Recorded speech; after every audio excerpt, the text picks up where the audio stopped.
Allah is malakum. طيب, coming back now. This person, he said to him, Yarhamukallah. When he said to him, Yarhamukallah, companions started looking at him. Now that means companions are looking at him, so they have to be a bit of turning. They're not turning their bodies, but they're turning. And who's going to be looking at them? Maybe the ones from the back as well looking at him, like this. Maybe the one on the side, like this. So they're looking at him.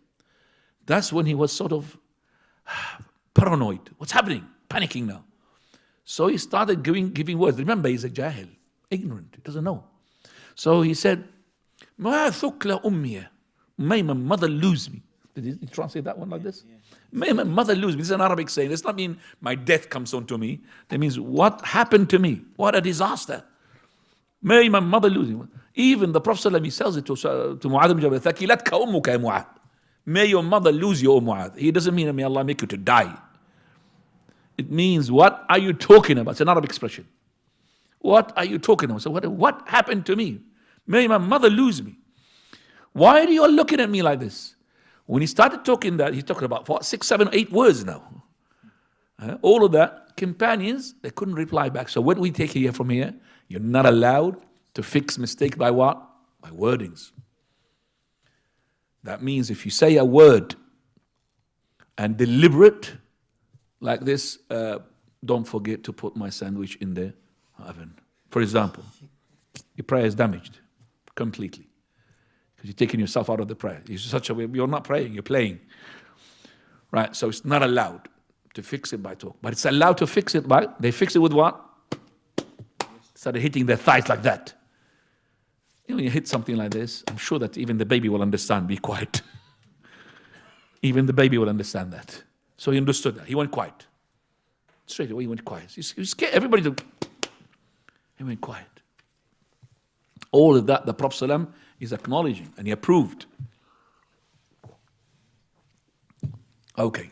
So, and also it makes us as well later on when we know that the Prophet ﷺ did not say to him to go to do the prayer again.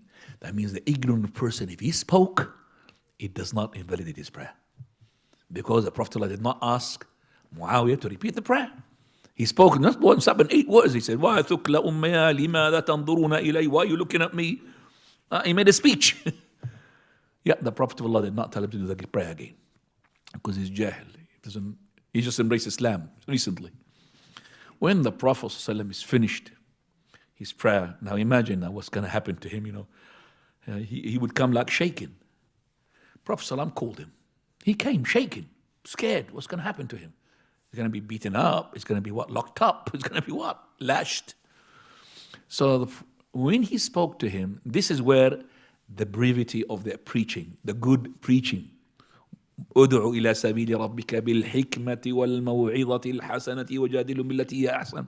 Because of that, made that person to love the Prophet ﷺ. His self now is open to receive any command straight away. Not only that, he says, بِأَبِي هُوَ وَأُمِّي. I sacrifice my father and my mother for his sake. Why did he say these words? Because of the way that the Prophet of Allah dealt with him. Imagine this person is going to tell him, you have done this, shouldn't have done this, this is the last time for you. Get out. Now we'll see you in the masjid. We don't want to see you here. That's what happened to this person who is not even a jahil, he's not even a Muslim. He came to the masjid during the Jumu'ah and he wanted to complain that some